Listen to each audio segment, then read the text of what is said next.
You know, I've got people. Hold on. Let me explain. I am new to media. You know that. I've only been doing this about 5 years now. I've had a normal life, been a normal person before this, but now I do TV and radio every single night. And when you do TV and radio, you end up getting to know various people in various states and various camps. You know this senator, you know this congressman, you know this chief of staff, you know this, you know that. You end up knowing people. You end up at the same event or they come on the show. It's a long story, but either way, I do have, would I even call them sources now? I'd probably call them sources. Do you know that me, GOP hating Jesse, that I hear really great things about Glenn Youngkin of Virginia? I do. Now, I know if you're not in Virginia or if you're just the normal hardcore anti-communist like me, you probably look at Youngkin and think, he's kind of milquetoast, I'm not sure. No, I've heard that he is very much one of us. That's the face he gives you publicly, but I've heard he's one of us. So as I get ready to blast him both barrels, I do want to be clear, this is not me dogging on Lindsey Graham just because I hate him, because I do hate Lindsey Graham. I actually have some respect for Glenn Youngkin. I think he's done very well for Virginia. I think he's got a great future. But Glenn Youngkin is making a mistake, a very common mistake the GOP makes all the time. It's a gigantic mistake, and it's a fatal mistake, and we've got to talk about it. Glenn Youngkin made 2 of them in this little clip he did. He went on CNN, he did a town hall, and some girl who thinks she's now a dude got up and asked him a question. Here's how it went. Look at me. I am a transgender man. Do you really think that the girls in my high school would feel comfortable sharing a restroom with me? Yep. So first of all, Nico, thank you for, again, asking the question, being here tonight, and engaging in this important discussion. I believe first, when parents are engaged with their children, then you can make good decisions together. And I met your dad, and I'm glad that you're both here together. That's really, really important. I also think that there are lots of students involved in this decision. And what's most important is that we try very hard to accommodate students. That's why I have said many, many times, we just need extra bathrooms in schools.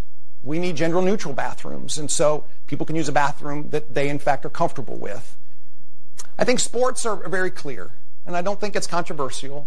I don't think that biological boys should be playing sports with biological girls. Okay, let's do this. Couple things. One, it's an important conversation to have. Well, it is an important conversation to have, but not the one he just had. It's an important conversation to have. We just need these gender-neutral bathrooms. Then you can pee wherever you want to pee. No.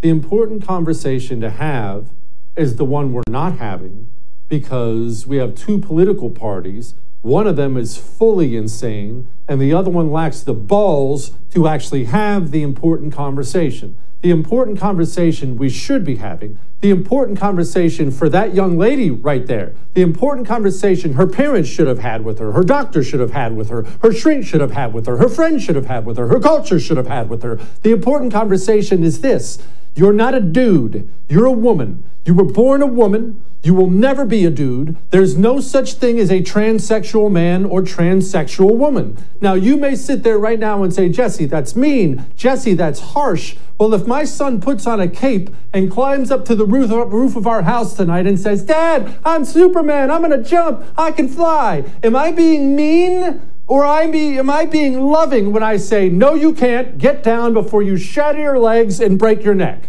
I would argue I'm being nice. I would argue Nico, or whatever that young lady with the crew cut is calling herself these days, has been cheated by everyone. Parents, culture, medical system, and now cheated by Glenn Youngkin himself on television. But we won't have that conversation. It makes people uncomfortable. It's not very nice. Well, when mental illness has entrenched itself in your society, and every part of that society is telling the other parts of society that it's normal and that it's right, you being the one that stands up and says, no, that's not mean, it's courage. Which brings me to my second problem with Glenn Youngkin and why he did it, why he answered it. What are you doing accepting town halls on CNN? This is an old GOP way of thinking, And thus far, from what I can tell, Ron DeSantis in Florida is the only one not playing this game anymore. He's freezing out these major media outlets. But look, it's not just Glenn Youngkin. It's across the board. Trump is the worst offender. Lindsey Graham, they're all terrible.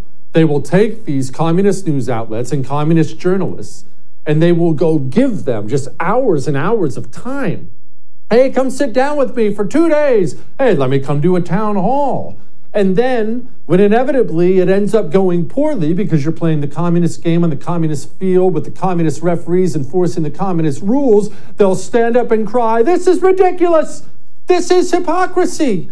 Well, if I'm a lamb with a knife wound in my neck and I wander into the lion's den to have a friendly conversation and it doesn't go the way I would like it to go, you're going to have to forgive me if I don't think it's the fault of the lions. We do this all the time. Start treating your enemy like your enemy. Ended up getting fired up. And I like Glenn Youngkin.